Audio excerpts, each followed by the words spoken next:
Kept this going for 63 years without once feeling like I needed to prove anything to anybody. That's what I told myself on the drive down the 401, somewhere between Kingston and Belleville, watching the October trees go orange and red along the highway. I had the radio off, just the hum of the engine and my own thoughts, which weren't particularly peaceful that morning. My son had called me over the week before, not to wish me a happy holiday, not to wish call to talk anymore, hasn't since he moved to Toronto, but to ask me something specific. He wanted me to come down and meet his fiancée's family, a dinner. Formal? At their home in Rosedale. Just dress nicely, Dad, he said. Please. That please sat with me for days. His name is Joel, my son. He's 31, works in corporate finance downtown, makes good money, lives in a condo near St. Lawrence Market. He's a good boy. He worked hard for everything he has. I'm proud of him. But somewhere along the way, somewhere between his undergraduate degree at Queen's and his MBA at Rockman, he started to feel embarrassed by where he came from. By me, specifically. By the fact that his father drove a Ford F-150 with 200,000 kilometers on it and wore the same Roots jacket he'd had since 2009. I never corrected him. That was probably my mistake. Let me tell you who I actually am. My son on me on the Mori. My 64 years old. I live alone now in a house outside of Nabonnie, Ontario. Same house I bought in 1992 for $220,000 when the market was quiet and the interest rates were brutal.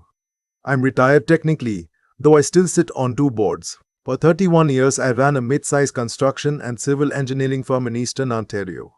We built roads, bridges, water treatment infrastructure.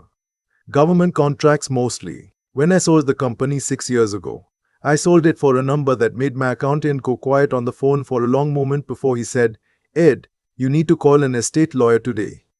I didn't tell Joel, not the number, not even roughly. I'd always kept money separate from love in our house. That was a rule I made after his mother and I divorced when he was 9. I didn't want him growing up thinking money was the point of anything. So I paid for his schooling quietly, told him it was savings and some resport that had done well. I drove old trucks. I cooked simple food. I wore jeans and fleece and work boots because that's what's comfortable and that's who I am. I am not a performance. I never have been. But his fiancée's family apparently very much were.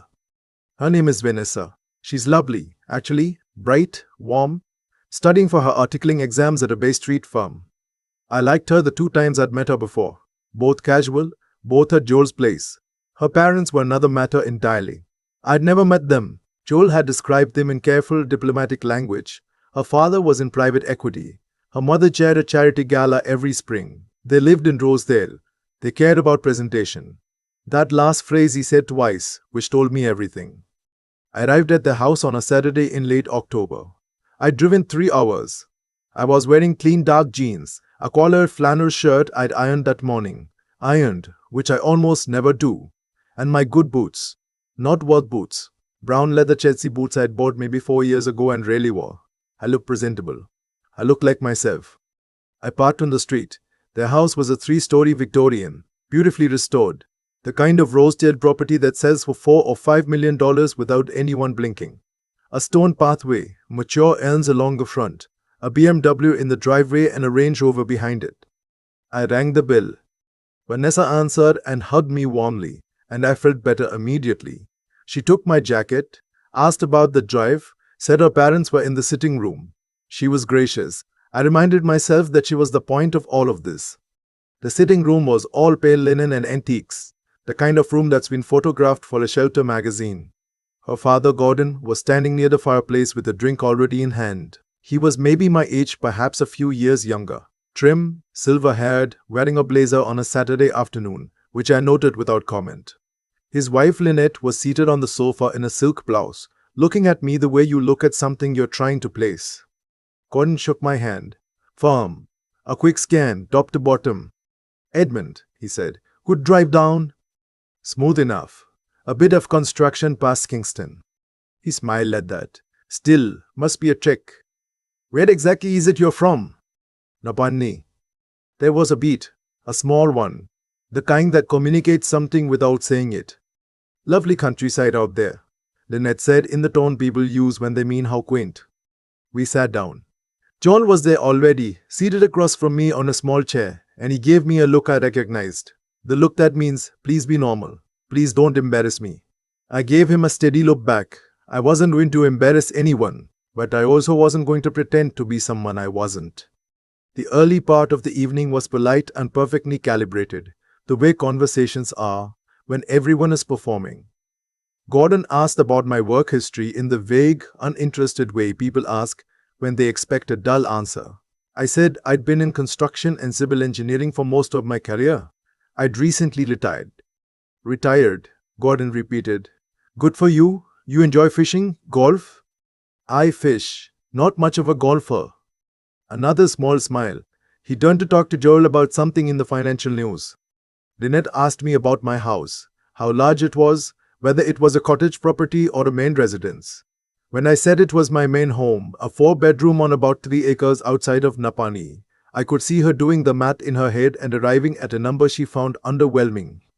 Just yourself out there, she said. Just me, yes, since my ex-wife and I separated, some years ago now. Oh, a pause. And what does she do? I noticed she'd shifted from past to present, from divorce to she does, as if Maureen's career might salvage something. She's a retired nurse, I said, lives in Kingston. Lynette nodded in a way that closed the topic. Dinner was served in the dining room. A caterer, clearly not home cooking, but beautifully plated, a rack of lamb, roasted root vegetables, a French burgundy that Gordon poured with some ceremony and clearly expected commentary on. I said it was very good, which it was. He mentioned the vintage, the vineyard, the price per bottle. I nodded. Joel tells us you're not traveling much, Gordon said, serving himself a second portion. I'd have thought retirement would be the time. I travel when there's somewhere I want to go, I said. Last year I was in Newfoundland for 2 weeks. Year before, Norway. I like places with water. Norway, Lynette said with slightly more interest. Were you on a tour? No, to which we took car and drove the fjords. On your own? On my own. She seemed to find that either sad or peculiar. I couldn't tell which, and it didn't matter. Gordon steered the conversation toward investments, as men like Gordon often do. He talked about a piece of real estate he'd acquired in Palm Springs, a portfolio repositioning he was proud of, a fund that had outperformed expectations. He talked about these things not as conversation topics but as credentials. He was establishing something. I understood that. I didn't offer anything in return. Joel glanced at me once during this stretch. Just once. A look that said, you could say something, Dad. I drank my wine and listened. At some point, Lynette asked, quite directly, whether I had a financial advisor. The way she asked it, gently, with a tilt of her head, made it sound almost charitable. Like perhaps I needed guidance. I work with a firm in Toronto, I said. A private wealth group. They manage most things. She nodded. But I could see the phrase, private wealth group, hadn't quite landed the way it might have, because it didn't match the flannel shirt or the answer about Napani. I let it go. It was after dinner, over dessert, a per tart very good, that things shifted. Gordon's phone rang. He excused himself with an apology, saying it was a colleague from the West Coast who'd been trying to reach him about a deal. He stepped into the hallway, and within a minute or two his voice carried back into the dining room. Not shouting, just a man who speaks at volume, because he's used to being listened to. He was talking about a project, commercial real estate, something in the Waterloo corridor. And then he said a name. The name of my former company. He was complaining about a civil engineering assessment that had come back unfavorable on a site he was trying to develop. The assessment had been done by my firm, by the firm I'd built and sold, and it had flagged groundwater issues that were making the deal complicated. He was, based on what I could hear, frustrated. He said the firm was inflexible and small market thinking. I sat very still. Vanessa was talking to Joel quietly. Lynette was refilling her wine. None of them were listening to Gordon the way I was. He came back to the table a few minutes later and settled in with his start. Sorry about that, he said. Business. Of course, I said. He told us briefly what it was about. The Waterloo project, the frustrating assessment, the engineering firm that was making things difficult. He didn't say the name again at the table. But I knew. Bureaucratic thinking, he said with a laugh that invited agreement. You know how it is. I looked at him for a moment. Which firm was it? I asked. He told me. I nodded slowly. I know that firm well actually. He raised an eyebrow. Do you? I founded it, I said. 31 years ago. I sold it in 2018. The table went quiet in a way that had texture to it. Vanessa looked at Joel. Joel looked at his plate. Lynette's glass stopped halfway to her mouth. Gordon looked at me carefully, recalibrating. You're serious, he said. I am. A pause. Then, in a different register altogether. Well, I had no idea. Most people don't, I said. I don't look like much. That landed and I let it. Gordon recovered quickly. He was good at recovering, you could see that. He asked me questions. Real ones this time about the firm, the sale, what we'd built over the years. He was engaged. Genuinely interested. The whole temperature of the room had changed in about 90 seconds. I answered his questions, but I want to be honest with you. The thing I was watching wasn't Gordon. It was Joel. My son was sitting across from me, and something was happening behind his eyes. He was doing something private and painful, the kind of reckoning that doesn't look dramatic from the outside. He wasn't crying. He wasn't saying anything. He was just sitting there, looking at his father as if he was seeing me clearly for the first time in a long time, and understanding something he probably should have understood years ago. Lynette said warmly, as if he'd been warm all along, Well, Edmund, you must stay for a proper nightcap. We have a very good single malt. I looked at her. That's kind of you, I said. I think I'll head back actually. Long drive. Gordon stood and shook my hand with both of his. A two-handed shake which he had not offered upon arrival. He called me a man who would build something real. He said he respected that. I thanked him without irony and meant it. Not because he'd said something generous, but because it cost him something to say it, and that's worth acknowledging. Vanessa walked me to the door. She hugged me and whispered, I'm sorry about some of that. She was perceptive. I liked her even more for it. I went outside and stood on the stone path for a moment in the cold October air. The elms were dropping leaves. The street was quiet. Above Rosedale, the sky was that deep, urban navy, not quite dark enough for stars. Joel caught up to me before I reached the truck. He came through the front door still in his dinner shirt, no jacket, arms crossed against the cold. He stopped a few feet away. We stood there a moment. Dad, he said, and then nothing else for a bit. It's all right, I said. It's not. He shook his head. I told you to dress up because I was worried about what they'd think. About you. About us. He stopped. Started again. And all this time you were. And I never even. Joel. I kept my voice level. I never told you because I didn't want money to be the thing between us. Between you and me and between you and the world. Your grandmother lived through real scarcity. So did I for a long time. I built what I built so you'd never have to worry. Not so you'd have something to brag about. I paused. I'm still just your father. That hasn't changed. He looked at me for a long moment. Then he stepped forward and hugged me. Really hugged me. The way he used to when he was a kid. And something had gone wrong, and he needed someone solid. He held on for a few seconds longer than either of us expected. I'm sorry, he said quietly. For the please. I knew exactly which please he meant. Forget it, I said, and I meant that too. I got in the truck. He stood in the cold and watched me pull away. In the rearview mirror, I could see him still standing there as I turned the corner, arms folded, looking after me. The drive back up to 401 was different from the drive down. The radio stayed off again, but the quiet felt different. Not like something I was sitting inside of, but like something I'd earned. The trees were just shapes in the dark now. The highway was mostly empty. Somewhere past Trenton, I stopped for coffee at a Tim Hortons and sat for 10 minutes in the parking lot with the engine running and the heat on. I thought about Gordon, who had decided I was worth knowing the moment he knew what I was worth. I didn't hate him for it. That kind of thinking is old and common, and most people who have it genuinely don't see it in themselves. The world has always sorted people by what's visible. That's not new.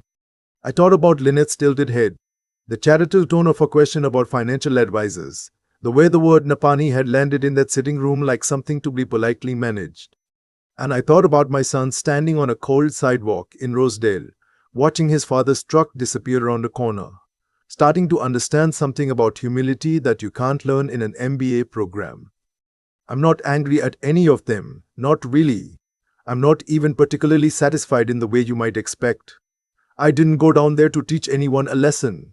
I went down there because my son asked me to, and because I love my son, and because I was curious about the family my daughter-in-law comes from, and because I'm 64 years old and I've earned the right to show up as myself wherever I go. What I wore that evening, the clean jeans, the ironed shirt, the good boots, that was me being respectful of myself, of them, of the occasion. I wasn't testing anyone and I wasn't hiding. I was just being Edmund. That's all I've ever been. Vanessa called me the following week. Just to talk, she said. She asked about the drive home, about life in Napani, about whether I'd ever consider getting a dog. We talked for 40 minutes. She's a good person. Joel chose well. Her father called too, 2 days after that. He had some questions about the groundwater assessment, professional questions, and he was genuinely curious about the engineering rationale. We had a productive conversation. He listened. At the end he said, I should have asked you about this at dinner. I said something like we didn't know each other well enough yet at dinner. He appreciated that. I could tell. Maybe Gordon will spend the rest of his life sorting people by what they look like, and what car they drive, and whether they know which wine comes from which region of France. Maybe he'll change a little. I don't know. That's his work to do, not mine. What I know is this. The most secure I've ever felt in my life. Not the most proud, not the most successful, but the most secure. Was when I was building something with my hands and my mind and didn't have much to show for it yet. The money came later. The money is fine, but it didn't make me who I am. The years before it did. That's what I wanted Joel to grow up understanding.